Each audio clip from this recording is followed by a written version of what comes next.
Tanzania is a unique country. One of the oldest places on Earth inhabited by humans. It is the country with the highest concentration of animals. A territory that is in itself a natural wonder of the world. The Serengeti National Park is the most famous nature reserve in Tanzania, where one of the most fascinating natural phenomena takes place every year: the Great Migration, which is the largest land migration on the planet. In May, when the dry season begins, more than 1 million wildebeests and thousands of zebras, antelopes, and gazelles head north to Kenya's Masai Mara Reserve in search of fresh grass and water. In July, they face the most dangerous stage. They have to cross the Mara and Grumeti rivers, which are infested with crocodiles. But that's not the only danger. When the herds of wildebeests reach the banks of the Mara River, they look for places to cross. The crossing may start off with a few daring wildebeests, and then, suddenly, the entire herd begins to cross. If the descent is steep, some individuals can break a leg and become easy prey for the crocodiles or lions.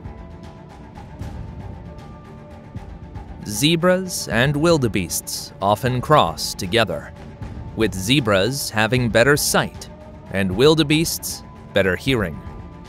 Meanwhile, dozens of sizable and weighty crocodiles await in the river. Most manage to cross, nervous and agitated. Others are caught by the crocodiles. The young are the easiest prey. It is their first time crossing the river, and they are not familiar with these predators. But the adults can also be hunted.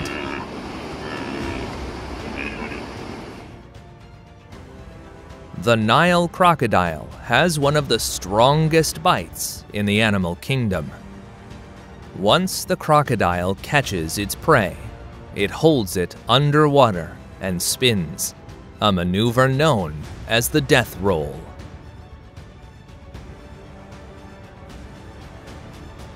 Of all the wildebeests and zebras that manage to cross and survive, some are left exhausted, with broken limbs, or trapped in the mud. At some river crossings, thousands of wildebeests pile up in just a few minutes. In these situations, some may be trampled by their peers and drown, leaving dozens of victims. The last effort is to climb the other side of the river, which can also be difficult due to fatigue and steep slopes. After a few minutes, the wildebeests go back to grazing and resting, as if they had not just been close to losing their lives. Every year, about 30,000 zebras and 250,000 wildebeests die, preyed upon, drowned, sick, thirsty, or exhausted. But the risk of losing life does not end here. The Serengeti is home to the largest population of lions in Africa. These mammals are the only felines that live in groups with a hierarchical structure, consisting of dominant males, females, and their cubs. Lionesses are expert hunters. They work as a team to capture and take down larger prey. One of their most frequent victims is the wildebeest calf, which, isolated from the herd and facing several females, cannot escape. In general, it's easier for lions to hunt wildebeests than buffaloes. Buffaloes are more aggressive and larger, although lions usually attack the young and the most vulnerable. If a herd of buffalo separates, or if an individual strays from the group, lions can seize the opportunity to attack, having a greater chance of success if they work as a team and use coordinated tactics.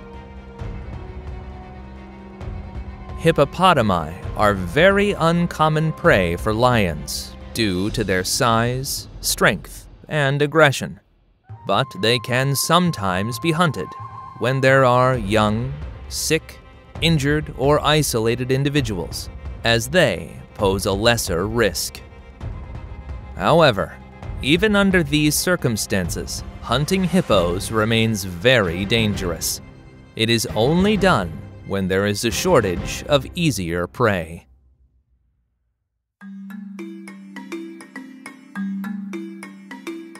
In the vast plains of the Serengeti also dwells the largest terrestrial animal, the African savanna elephant. Due to its enormous size, the number of individuals can be easily estimated. One of the largest populations in Africa lives in Tanzania. On safaris, elephants are seen traveling in female-led groups and can be aggressive if they feel threatened, especially the males. They develop strong family bonds throughout their lives, with the ability to communicate through low-frequency sounds and ground vibrations. Elephants are known for their intelligence and cognitive abilities. They are capable of remembering places and members of their herd, even after many years, leading to the popular saying, "An elephant never forgets." Furthermore, these animals have shown skills of empathy and mourning, demonstrating comforting behaviors toward other herd members who have suffered a loss.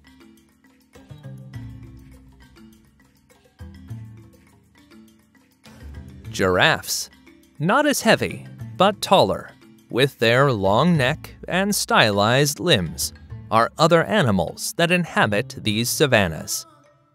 Those in the Serengeti are members of the Maasai giraffe species, the tallest of all subspecies, characterized by their distinctive pattern of irregular leaf-shaped spots and jagged edges.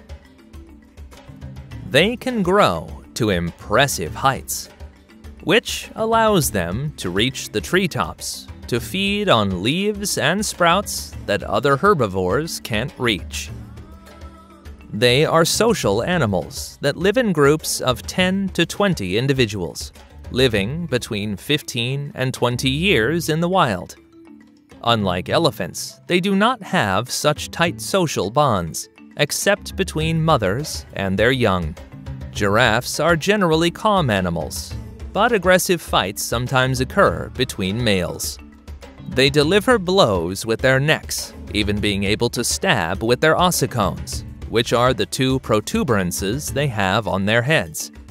If an individual hits with force and precision, they can kill their opponent. These confrontations occur when males fight for territory that will provide mating opportunities. It has been noted that fights tend to occur between individuals of similar size. Larger males do not face smaller or younger ones. The giraffe's main predator is the lion, but they are also capable of defending themselves. A well-aimed blow from a giraffe can break a lion's spine, or even kill it. Despite this, sometimes lion prides can be observed that have managed to hunt a young one, usually during seasons when the big cats cannot find other prey. Much more populous than giraffes are the African buffaloes. Although they might not seem like it, they are considered one of the most dangerous animals in Africa. They usually lie in wait for a potential predator and attack at the last second. The older individuals who leave the herd can be the most aggressive. Buffaloes are herbivores that spend most of their time grazing, living in groups from several dozen to several thousand individuals. When under threat, they form a defensive circle, with the vulnerable calves in the center and the adults facing outwards, presenting a wall of horns to any potential predator. Among the large African mammals, the most threatened is the rhinoceros. The species found in the Serengeti is the black rhinoceros, characterized by its hook-shaped upper lip, which is adapted for feeding on bushes and trees.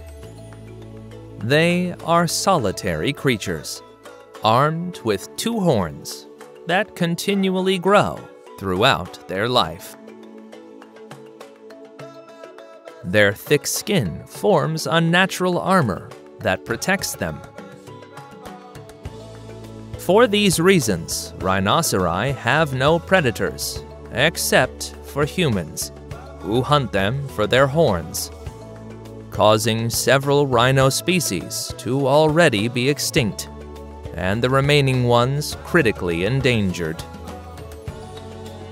An intriguing aspect of rhinoceros behavior is their surprisingly good memory. Despite their poor vision, they are known to recognize individual humans and other rhinoceri they have met in the past. Furthermore, rhinoceri rely on a sharp sense of smell and hearing to navigate their environment and communicate with each other through vocalizations and scent markings. Another prominent big cat of the Serengeti and Africa is the African leopard, a species currently under threat. These solitary felines are recognized by their striking golden yellow fur, decorated with rosette-shaped spots that assist them in blending into the savanna. The males are larger and heavier. They have strong, flexible bodies and are skilled climbers. Moreover, they can swim when necessary. Leopards are known to hoist prey heavier than their own body weight up trees and can leap remarkable distances, both horizontally and vertically. The cheetah, the world's fastest terrestrial animal, employs a distinct hunting technique. It is the fastest land animal, reaching high speeds when chasing its prey. They have slender bodies, long legs, and unique spot patterns that distinguish each individual. Unlike other big cats that sneak up on their prey and attack in a sudden and quick assault, cheetahs capture their prey with bursts of speed. Like a galloping horse, they lift all 4 paws off the ground, as if flying. These sprints last about 20 to 30 seconds, after which the cheetah must rest to recover from the immense physical effort. Cheetahs are typically solitary predators, but young brothers can stay together after leaving their mothers, making it easier for them to defend their territory and mate with local females. Another Serengeti animal is the spotted hyena, a very social carnivore, with a matriarchal society where females are larger than males and dominate them, forming groups of 6 to 100 individuals. They are the most common carnivore in Africa. They hunt but can also scavenge. The larger the hyena group, the larger the prey they can hunt. Among them are buffaloes, zebras, wildebeest, and young rhinoceros. Smaller groups hunt impalas, warthogs, or gazelles. The hyena's worst enemy is the lion, who does not hunt them for food, but may kill them to eliminate competition.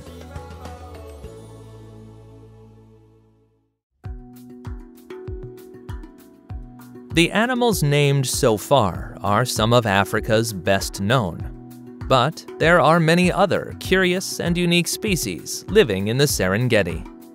The shoebill stork is very difficult to observe in nature. Little is known about their habits because they inhabit inaccessible wetlands and are endangered. They are solitary birds. Pairs only come together during the breeding season, and they tend to remain motionless for hours. The ground pangolin, one of the 4 species of pangolins, has a small population due to humans hunting them for their scales. They live in the savanna or open forest and eat ants or termites that they catch with a long, sticky tongue.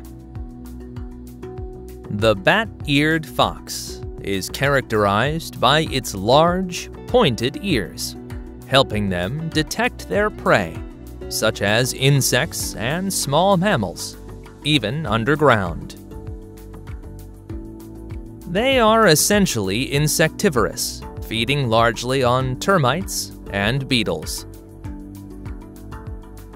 The hippopotamus, a creature of substantial weight, can swiftly move at impressive speeds. They have a thick, grayish skin that secretes a pink liquid called blood sweat that helps keep them hydrated and protects their skin from the sun's ultraviolet rays. They are very social animals, capable of forming groups of up to 30 individuals, led by a dominant male. They are herbivores and seem calm, but as you'll see later on, the hippos in some parts of Tanzania are really dangerous. The ostrich, the world's largest bird, possesses powerful legs that enable it to cover extensive distances in search of sustenance and water, reaching remarkable speeds for short distances. The warthog, which has facial warts that act as protection during fights with other males, for dominance or access to females. Impalas, nimble antelopes with exceptional leaping abilities.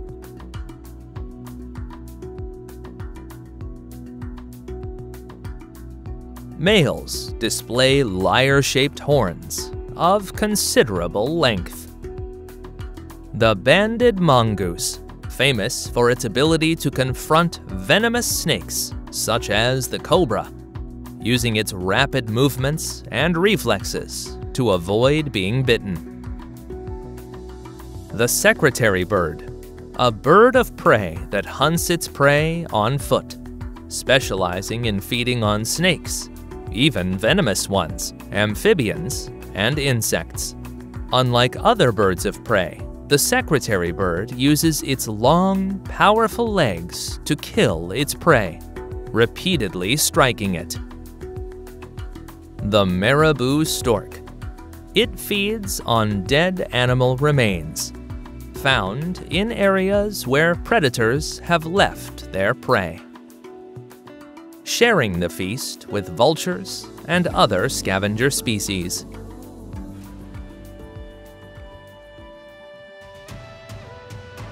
Before continuing with the most astonishing places in Tanzania, I want to show you exactly where this country is. Tanzania is located in the eastern part of Africa, in the cradle of the human species, bordering Kenya and Uganda to the north, Rwanda, Burundi, and the Democratic Republic of the Congo to the west, Zambia, Malawi, and Mozambique to the south, and the Indian Ocean to the east. This region of Africa is known as the Great Lakes, named for some of the largest lakes on the planet, such as Lake Victoria and Lake Tanganyika, which I will tell you more about later. Now, on to the Ngorongoro Crater, just a few hours from the Serengeti. This is the world's largest intact volcanic caldera, formed over 2 million years ago by the collapse of a massive volcano. Today, the crater floor serves as a natural habitat for an extraordinary variety of wildlife. Lions rest quietly, stalking potential prey. Just like the black rhinoceros being a herbivore, it has a more vigilant attitude. But the more abundant are the buffaloes and zebras, also on the lookout for hyenas and lions. Within the boundaries of Ngorongoro lies the Olduvai Gorge, where fossils and tools dating back millions of years have been unearthed, shedding light on the origins of our species and the early stages of human evolution. In this conservation area also live the Maasai people, whose shepherds bring their goats and cows to Ngorongoro, but I will speak more about this tribe a little later. North of Ngorongoro, in the Great Rift Valley, is Lake Natron, a body of water with a surreal landscape. It is a shallow lake of salt and soda with a rusty red hue caused by the presence of microorganisms called haloarchaea. They are microscopic extremophiles that thrive in the highly alkaline waters of the lake, reaching a pH level of up to 12. Almost as abrasive as ammonia. This high alkalinity is due to volcanic ash and minerals that reach the lake from the surrounding hills and from the nearby Oldoño Lengai volcano. In this seemingly inhospitable environment, life has found a way to flourish. The lake is inhabited by the lesser flamingo, Phoenicanias minor, one of the most striking and well-known inhabitants of East Africa. During the breeding season, over 2 million flamingos congregate on the shores of the lake, creating a dazzling display of pink. This species of flamingo is adapted to survive in the harsh conditions of Lake Natron, feeding on the abundant spirulina algae that also thrive in the alkaline waters. The pink coloring of the flamingos is, in fact, the result of the pigments found in the algae they consume. Despite the hostile conditions, other wildlife also live in Lake Natron, including species of fish, such as the alkaline tilapia, which has evolved to resist the extreme pH levels, and various wetland birds that frequent the swampy edges of the lake. For some animals, Lake Natron is a deadly trap. The surface resembles a mirror. Animals get confused and dive into its waters in search of food, drowning and naturally becoming mummified. Southeast of Lake Natron lies Kilimanjaro National Park, home to Mount Kilimanjaro, the highest peak in Africa, and the tallest freestanding mountain in the world. Mount Kilimanjaro is an inactive stratovolcano composed of 3 distinct volcanic cones, Kibo, Mawenzi, and Shira. Kibo's Uhuru Peak is the highest point of the mountain. Mawenzi's rugged peaks and cliffs rise mightily. Despite being eroded, Shira Plateau's grandeur remains evident. Near the summit at Uhuru Peak are glaciers like Furtwängler, Rebmann, and Deccan, a rare sight in the African landscape. In the distance, we can appreciate the silhouette of Mount Meru, the country's 2nd highest mountain, considered the younger sister of Kilimanjaro. At lower heights, a belt of rainforest surrounds the base of the mountain, providing a vital link between the low savannas and Kilimanjaro's alpine zones. This dense tropical forest is nourished by abundant rainfall and moisture generated by the mountain's unique climate and topography. It is home to various plant species, including giant ferns, wild bananas, and the striking African violet, adding splashes of color to the vibrant green landscape. In the subalpine region, above the jungle, mountain shrubs are located. It is here that the peculiar Dendrosenecio kilimanjari resides, a giant herb adapted to cold temperatures. This plant species is found exclusively on Kilimanjaro, particularly around the Shira Plateau. It clings to life on the volcanic slopes, its roots plunging deep into the rocky soil in search of water and nutrients. The sturdy stems rise toward the sky as if they were trying to get a little closer to the sun. All the Tanzanian places I've shown you so far are located in the Great Rift Valley, a massive system of geological faults across East Africa, from the Gulf of Aden in the north to Mozambique in the south. This geological system formed 25 million years ago due to the separation of the African and Arabian tectonic plates, creating a series of faults and fractures in the land where a very diverse topography has developed, with mountains, valleys, lakes, and volcanoes. South of Kilimanjaro, in the east-central part of Tanzania, is Mikumi National Park, which is not as well known to foreigners, but is more visited by Tanzanians, as it is near Dodoma, the capital of Tanzania, and the cities of Ngorongoro and Dar es Salaam. One of the most distinctive features of this reserve is the Mkata floodplain, a grassland that attracts large concentrations of animals, especially during the dry season. In Mkumi, a subspecies of giraffe is found that is considered a link between the reticulated or Somali giraffe, native to the Horn of Africa, and the Maasai giraffe, which inhabits the Serengeti.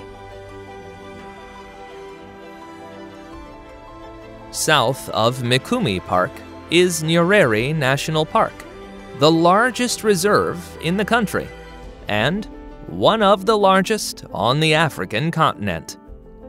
Lions, rhinoceri, leopards, elephants, African buffalo, hippos, crocodiles, giraffes, zebras, wildebeest, and various species of antelope live here. It also has one of the largest populations of the African wild dog, or lycaon. The lycaon holds the title of being the largest wild canine in Africa, distinguishing itself from domestic dogs by its highly carnivorous diet and the absence of dew claws. The figure of authority in the pack is the alpha female, and upon her death, the other lycaons disperse to establish new groups. The Rufiji, which runs through Nyerere Park, is the largest river in Tanzania, forming a network of channels, lakes, and swamps. Elephants, hippos, crocodiles, and various water birds depend on this river to survive, making it a central axis of biodiversity in the region.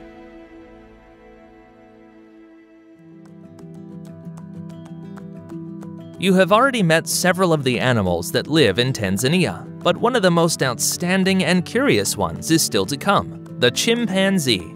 The chimpanzee, which inhabits Mahale Mountains National Park and Gombe Stream National Park, both in western Tanzania on the shores of Lake Tanganyika. We will focus on Gombe Stream, the most attractive one. As in the 60s, the famous primatologist Jane Goodall conducted her research on chimpanzees and their behavior there. This primate species is the closest genetically to humans, sharing between 98 and 99% of DNA. Because of this, chimpanzees display a number of fascinating behaviors, but also some disturbing ones. In her research, Goodall observed that each chimpanzee had unique personalities, so she decided to give each one a name, which was unusual at her time. She also noticed that chimpanzees exhibited behaviors such as kissing or hugging, and that they develop emotional bonds, showing affection, empathy, and altruism. On the other hand, she realized that chimpanzees are not vegetarians and that they are capable of using tools in their search for food. They hunt and eat meat, including smaller mammals like colobus monkeys. She observed them cooperating during hunts, demonstrating advanced group coordination. In addition, she discovered that chimpanzees have cultural practices that vary between different communities. For example, she noticed variations in tool use, grooming behaviors, and social customs among different chimpanzee populations. Another finding was the social structure, with an alpha male dominating the hierarchy, while the females take care of the offspring. Furthermore, Goodall demonstrated that chimpanzees have a complex system of vocalizations, gestures, and body language to communicate with each other. She identified more than 20 different vocalizations used for various purposes, including warning calls, food calls, and expressions of tranquility or submission. But Goodall also got to witness the cruel and aggressive side of chimpanzees. She documented the Gombe Chimpanzee War, which took place between 1974 and 1978, in which a group of chimpanzees split into two, with all the males in one group being killed. In this war, premeditated murders, military-type strategies, kidnappings, slavery, and a genocide-like attitude were observed. For Jane, this was a shock to the reality of nature. At first, she thought that chimpanzees were much kinder than humans, but after these wars, murders, and even cannibalism, she observed their dark side and commented that it took her several years to reconcile with her findings. When Goodall reported these discoveries about the chimpanzee war, researchers of the time were skeptical, accusing her of anthropomorphizing them. But over time, it has been accepted that these conflicts are natural within the species. Another primate that lives in Tanzania and much of Western, Eastern, and Central Africa is the olive baboon, or Anubis baboon. This is a highly adaptable species that can thrive in various habitats, including savannas, grasslands, forests, and human settlements. They live in complex hierarchical social groups called troops, which consist of multiple adult males, females, and their offspring, and can vary in size from a few dozen to over 100 individuals, with dominant males maintaining their status through displays of aggression and submission. They communicate with a combination of vocalizations, body language, and facial expressions, while grooming is an essential aspect of social bonding, helping to establish and reinforce social relationships. The Anubis baboon has a large population in Lake Manyara National Park, very close to the Ngorongoro Reserve. The most curious thing about this park are the tree-climbing lions. Although lions do not rest in the branches of large trees, like leopards do, the lions in this park are a notable exception. You can see adult lions and lionesses, as well as young individuals, resting in acacia trees, especially during the hottest hours of the day, either sleeping or observing the surroundings. This behavior is believed to be learned. At a time when there was a plague of mosquitoes and flies, the lions climbed trees to get rid of them. The cubs observed or followed their parents, and thus the custom passed from generation to generation, as if it were a culture of lions.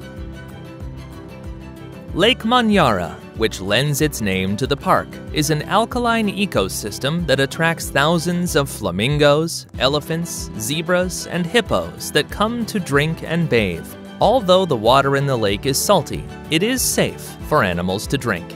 Also found in Tanzania is the black and white colobus monkey, an arboreal primate with striking black and white fur, which allows them to camouflage in the forest canopy. They primarily eat leaves, but also fruits, flowers, and occasionally insects. Their diet varies depending on the availability of food sources in their habitat, and they usually live in groups of 5 to 15 individuals, composed of an adult male, several females, and their offspring. One of the Tanzanian locations where you can observe the black and white colobus is Arusha National Park in northeastern Tanzania, near the city of Arusha. Here you will find Mount Meru and the Ngorongoro Crater, an extinct volcanic crater covered in marshland. A distinct primate species with more vibrant colors is the Zanzibar red colobus, which inhabits only Unguja Island in the Zanzibar archipelago, off the coast of Tanzania. This is a unique and endangered species due to hunting and human encroachment into the forests, with only between 1,600 and 3,000 individuals remaining. As these animals are tolerant of human presence, visitors to the island can relatively easily observe them. Equally astonishing is the African bullfrog, Pyxicephalus adspersus, which can be found in Tanzania's dry savannas. Ranking among the 10 largest frog species, this carnivore consumes insects, small rodents or reptiles, fish, small birds, and other amphibians. But Tanzania is not all savannas and forests. It also has islands, notably those of the Zanzibar archipelago in the Indian Ocean. This is a place with African, Arabic, Indian, and European influences. Unguja, the largest and most populous island of Zanzibar, has Zanzibar City as its capital. On this island, there are large, beautiful sandy beaches and coral reefs. Here, water sports such as kite surfing, snorkeling, and scuba diving are popular. People in Unguja typically engage in tourism, agriculture, and fishing. It is an island famous for its spices, particularly cloves, nutmeg, cinnamon, and black pepper, which has earned it the nickname Spice Island. Traditional sailing in Zanzibar is done in dhows, traditional wooden sailboats that have been used in the Indian Ocean for centuries for fishing and transport, and now also for tourism. To the north of Unguja is Zanzibar's second largest island, Pemba, which is more mountainous than Unguja, with some of the most fertile lands in the region. It is known as the Green Island due to its lush vegetation and spice plantations. It also has coral reefs and crystal clear waters, being more secluded and less developed than Unguja. In Pemba, in the Ungezi Forest Reserve, the Pemba flying fox, one of the largest species of fruit-eating bats, is found. To the south of Zanzibar is Mafia Island, also known as the home of the whale shark, a much less visited place with a more relaxed atmosphere. Here is Tanzania's first marine park, protecting mangrove forests and coral reefs. Mafia Island is the only place in Tanzania where you can see the whale shark, which is due to the area having plentiful food. This is the world's largest fish, inhabiting only warm tropical and subtropical waters. The population of whale sharks inhabiting the area around Pemba do not completely migrate out of their waters. They have tiny teeth and can't chew, so their diet is based on plankton, algae, krill, and fish such as sardines, anchovies, or mackerel. Part of Tanzania, Uganda, and Kenya also have the third largest lake in the world, and the largest in Africa, Lake Victoria. In Tanzania, it is located in the northwest region and is an economically important place, as Nile perch, Nile tilapia, and the Cyprinid Rostraniobola argentea, which are the most commercially fished species, inhabit it. Lake Victoria is also essential for transportation and trade between Tanzania, Uganda, and Kenya. Small boats and cargo ferries cross its waters, carrying passengers and goods. Besides, this lake is a vital source of fresh water for domestic, agricultural, and industrial use. Another animal that lives in Lake Victoria is the hippopotamus, one of the deadliest animals, attacking if what they consider their territory is invaded. The most common attacks occur against boats, as humans can't see them when they are diving. They overturn the boats and drown their occupants, bite them with their tusks, or crush them. The Nile crocodile also inhabits Lake Victoria. In this case, the attack usually occurs when people go to the shores of the lake to fill buckets of water, although they can also attack fishing boats. The smaller the boat, the greater the risk. Another large lake located in Tanzania is Lake Tanganyika, which occupies much of the western border with the Democratic Republic of the Congo. It is the second deepest lake in the world after Baikal, and the longest. Fishing is also the main economic activity of Tanganyika, with the capture of the Tanganyika sardine, known as daga or kapenta. Fishermen go out in their boats to fish in calm waters, while on land, women and children take care of domestic chores and water collection.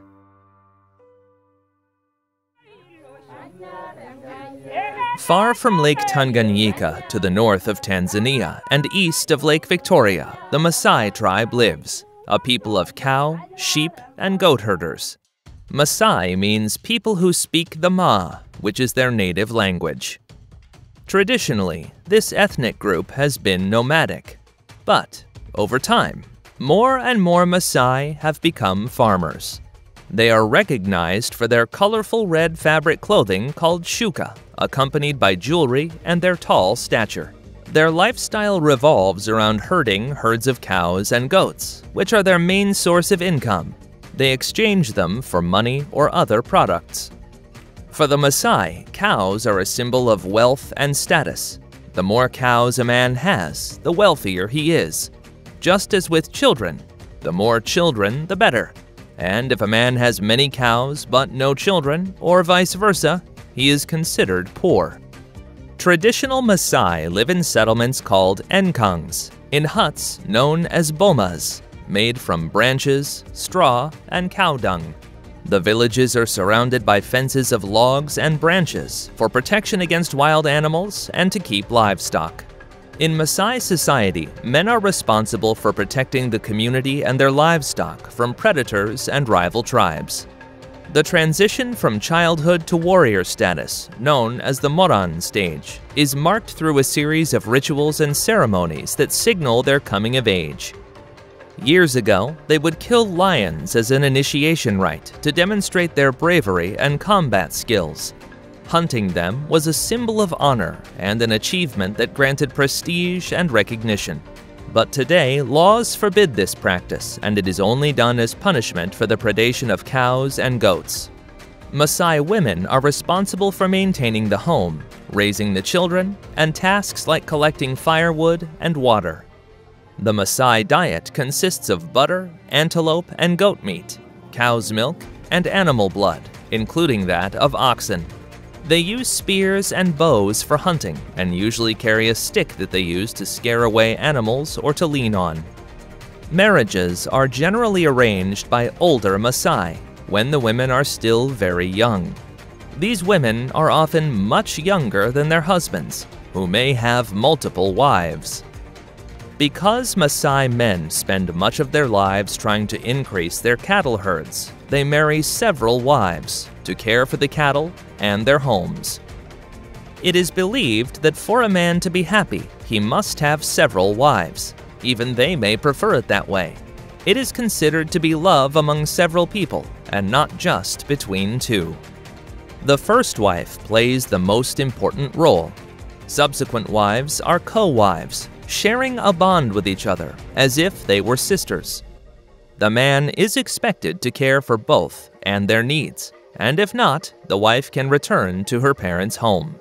However, among the new generation of men who may have access to the internet and learn about new cultures and beliefs, it is becoming more common to think that it is not necessary to marry several women to be happy.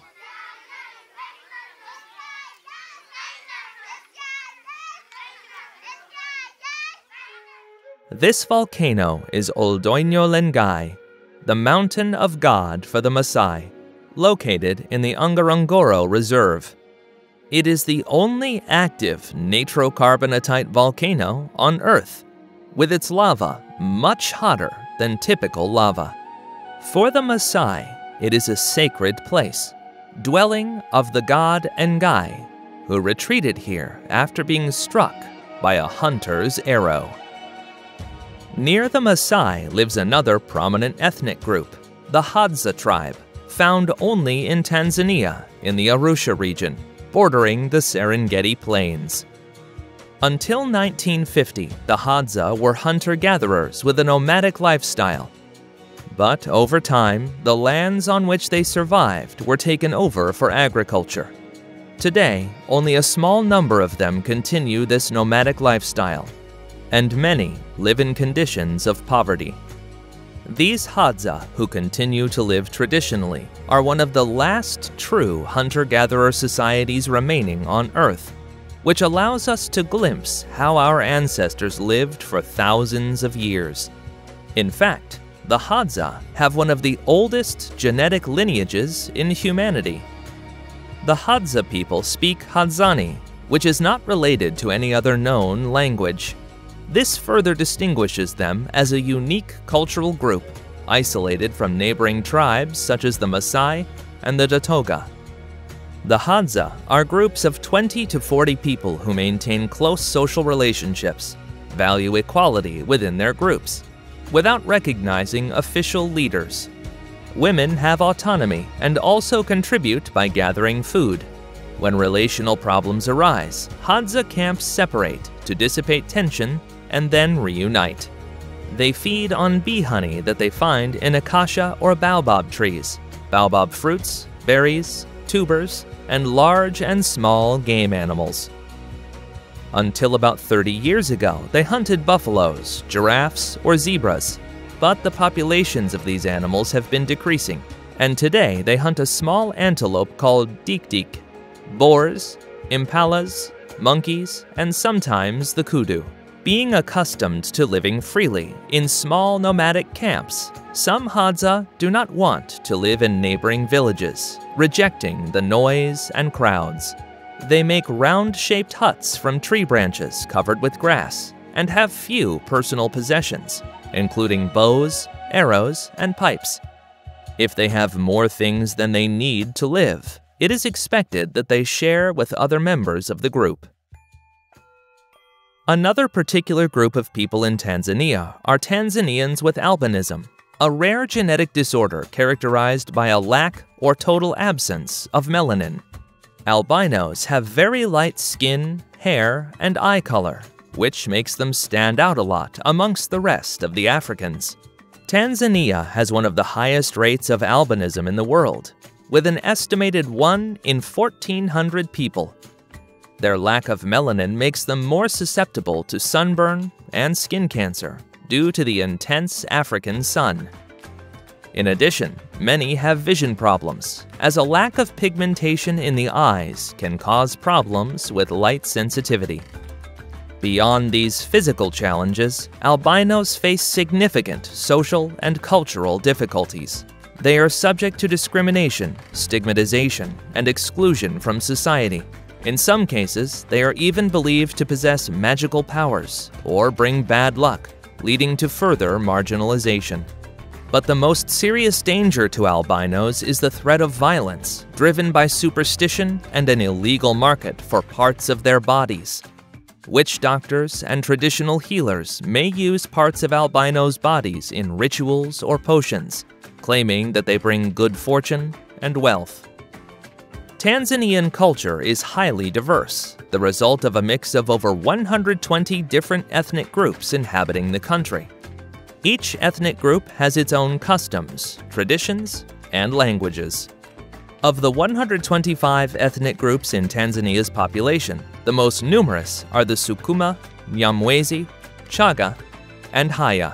The Sukuma, the most numerous, mainly inhabit the northwest region of the country, especially in the areas around Lake Victoria.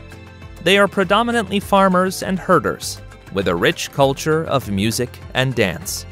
The Nyamwezi, the second most numerous, also known as the Men of the Moon, were traditionally elephant hunters, and currently engage in farming and livestock.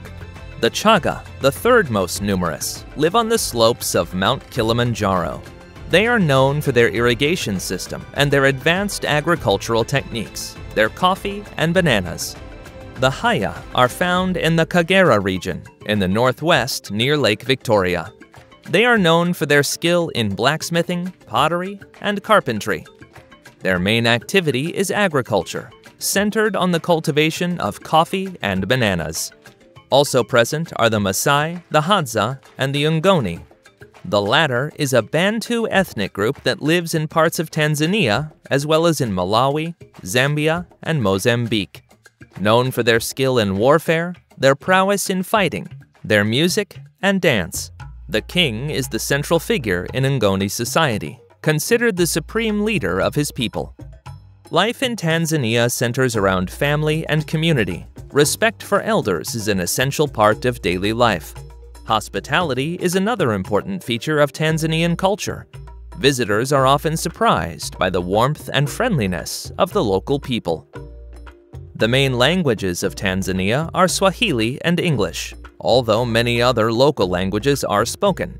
Swahili in particular is a unifying symbol for the country, widely used in education, politics, and media. The most practiced religion is Christianity, followed by Islam, with Muslim communities concentrated in the eastern coastal areas. Music and dance play a fundamental role in cultural life, with a variety of styles and genres reflecting the various influences that have shaped the country over time. Taarab music, for example, is a mix of Arab, Indian, and African melodies, originated on the island of Zanzibar. On the other hand, Bongo Flava is a modern urban music style that combines elements of hip-hop, reggae, and traditional Tanzanian music. Visual arts also play an important part in Tanzanian culture, with intricate wood carvings from the Makonde tribe, the colorful Tinga Tinga, and the traditional kanga used in making clothes and home decoration. As for Tanzanian cuisine, it is as diverse as its culture. One of the staple foods of the local diet is the chapati, a wheat flour cake that is served with milk, tea, or meats and vegetables.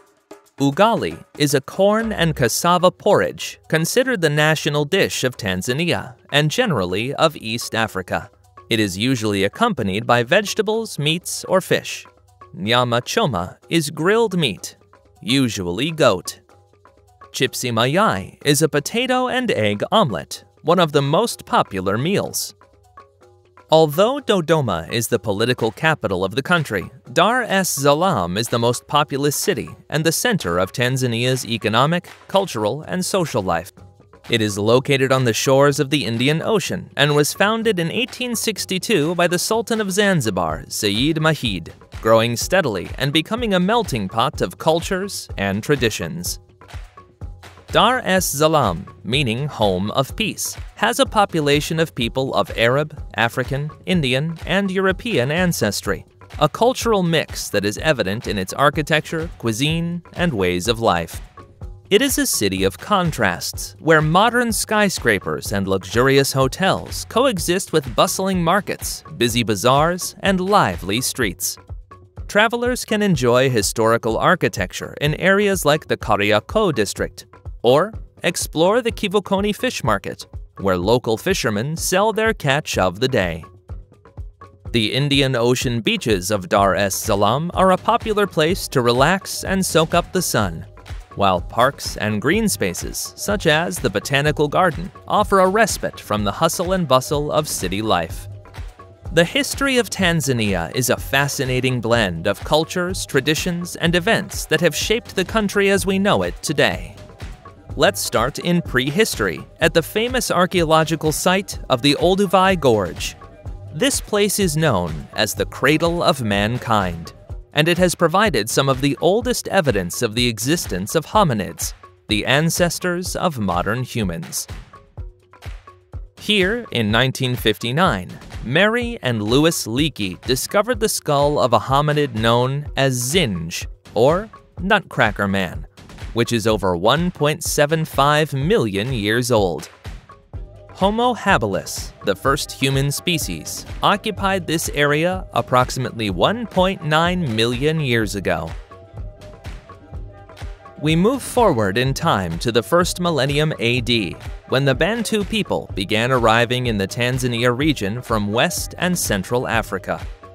These groups brought with them new agricultural and livestock techniques, which allowed the development of larger and more stable communities. During the 8th century, Arab traders and explorers arrived on the Tanzanian coast, where they established trading posts and mixed with the local populations. The trade of ivory, gold, and slaves was a major economic driver in the region and led to the formation of city-states such as Kilwa and Zanzibar. In the 15th century, the Portuguese began to explore the East African coast, and in 1505 they took control of Zanzibar and other coastal city-states. However, their reign was brief, as by 1699 the Omanis expelled them and established their own control. The 19th century saw the arrival of European explorers and missionaries such as David Livingstone and Henry Morton Stanley. European interest in Africa triggered the Berlin Conference in 1884, where European powers divided Africa among themselves. In 1886, Germany and Britain reached an agreement to divide their interests in East Africa, and the territory that is now Tanzania became part of German East Africa. After World War I, in 1919, the territory was transferred to Britain as a mandate of the League of Nations and was renamed Tanganyika. During the British colonial period, infrastructure was built and an educational system was established. The movement towards independence in Africa began to grow in the 1950s. And in 1961, Tanganyika became an independent state under the leadership of Julius Nyerere, who adopted an approach called Ujamaa, seeking to build an egalitarian and self-sufficient society. In 1964, Tanganyika united with the island of Zanzibar to form the United Republic of Tanzania, with Julius Nyerere as its first president. The new nation faced numerous challenges, including building a unified national identity and implementing effective economic and social policies.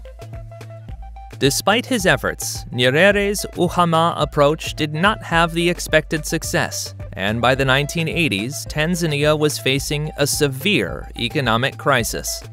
In 1985, Nyerere voluntarily stepped down from the presidency and was succeeded by Ali Hassan Mwinyi, who began to implement economic and political reforms to liberalize the economy and allow private sector participation. In 1995, Tanzania held its first multi-party elections. Throughout the following years, it continued to have steady economic growth, largely driven by investment in infrastructure, the expansion of the tourism industry, and the development of the agricultural and mining sectors. Today, Tanzania continues to face challenges in areas such as education, healthcare, and combating corruption. However, the country has shown a remarkable ability to overcome adversities and address issues throughout its history. To understand what Tanzania and life in the country are like, it is also necessary to talk about its laws. Polygamy is legal, but the consent of the first wife is necessary before a man can marry another woman. It is more common in rural communities and in certain ethnic and religious groups, such as the Maasai. The death penalty remains legal, although no executions have been carried out since 1994. Crimes that can result in the death penalty include murder, treason, and certain offenses related to illicit substances. Homosexuality is illegal. Sexual relations between people of the same sex can be punished with prison sentences ranging from 30 years to life. One distressing issue is that of witchcraft, which, in some Tanzanian communities, is seen as a malevolent force that causes misfortune, illness, and death. This results in witch hunts, which still exist today in Tanzania and other African countries.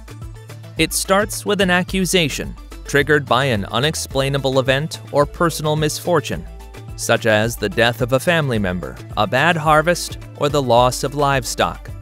The affected parties then turn to traditional healers or sorcerers, who can accuse someone of being a witch, triggering ostracism, property destruction, or physical assaults. The Tanzanian government has enacted laws to protect those accused of witchcraft and to prosecute those who commit acts of violence. But these legal measures have been challenging to enforce, particularly in rural areas where belief in witchcraft is deeply ingrained. On wildlife, the Tanzanian government has implemented strict laws to protect various species and combat poaching and the trafficking of live animals. Offenders can face prison sentences, fines, or property confiscation. However, the so-called trophy hunting, which is the hunting of large animals such as lions, elephants, buffaloes, wildebeests, or zebras, is legal if a special permit is obtained from sites and the government. This type of hunting in Tanzania is restricted to male specimens that have reached a certain age, including lions, elephants, leopards, buffaloes, zebras, among other animals. The vast majority of people are against this practice, considering it to be cruel and unnecessary. But its defenders argue that it may be necessary to control the population of certain species to maintain an ecological balance.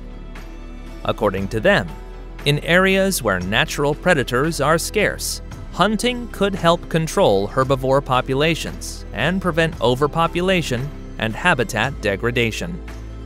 They also argue that trophy hunting can generate income for local communities and the government, which can improve living standards and support economic development, also deterring poaching. Traveling to Tanzania can be an unforgettable experience, but if you're going to do it, it's important that you're well prepared and take into account certain tips to make the most of your trip. The best time to visit Tanzania varies depending on your interests. The dry season is from June to October and is recommended for safaris and animal sightings, while the rainy season, which is from November to May, is better for seeing green landscapes and observing migratory birds. If you plan to climb Kilimanjaro, avoid the rainy season. Tanzanians are friendly and hospitable, but it's important to respect their customs and traditions. Dress modestly and avoid public displays of affection, especially in rural areas and on the coast, where the population is predominantly Muslim. Learning a few words in Swahili is important and will endear you to Tanzanians. Hello is jambo, thank you is asante, and how are you is uhali gani. Vaccinations for diseases like hepatitis A and typhoid fever are very important.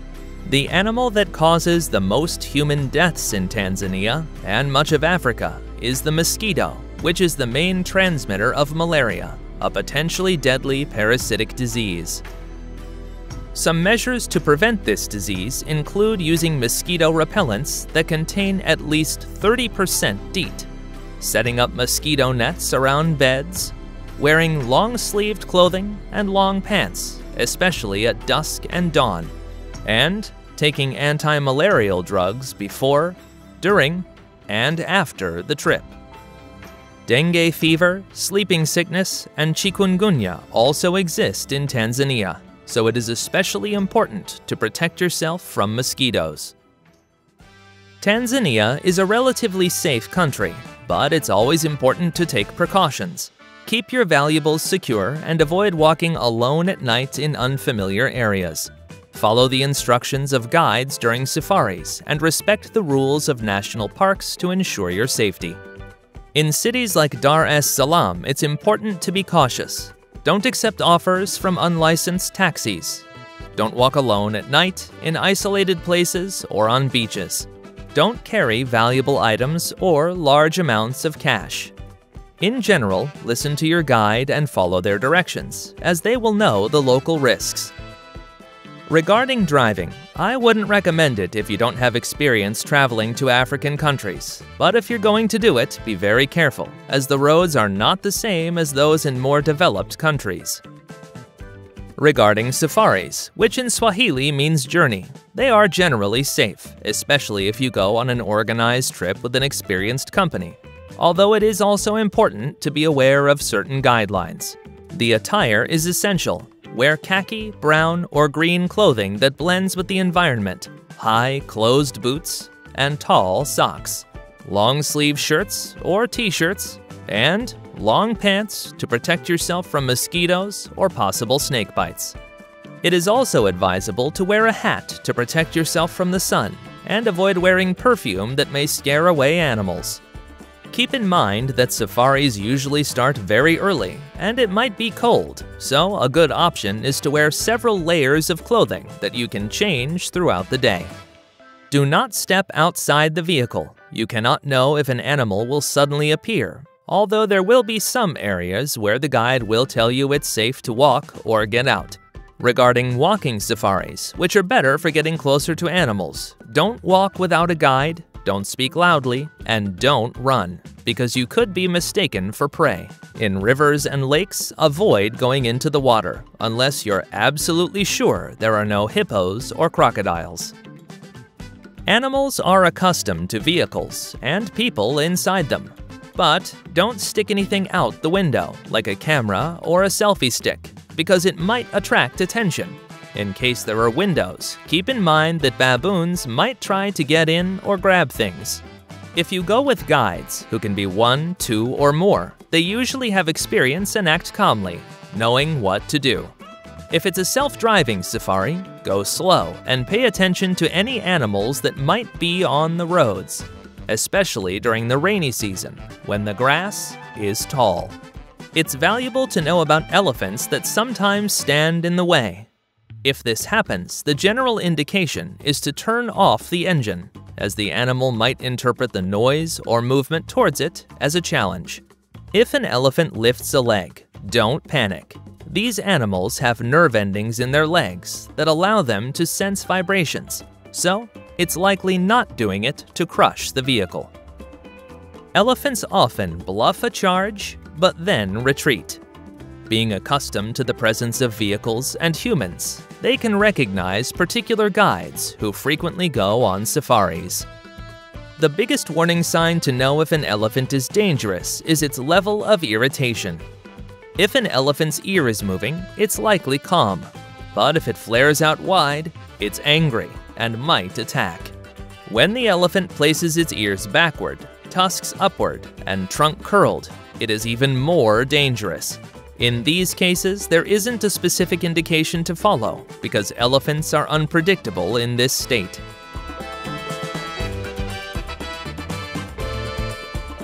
And with these instructions, you've learned a great deal about Tanzania and are prepared to travel to this extraordinary country.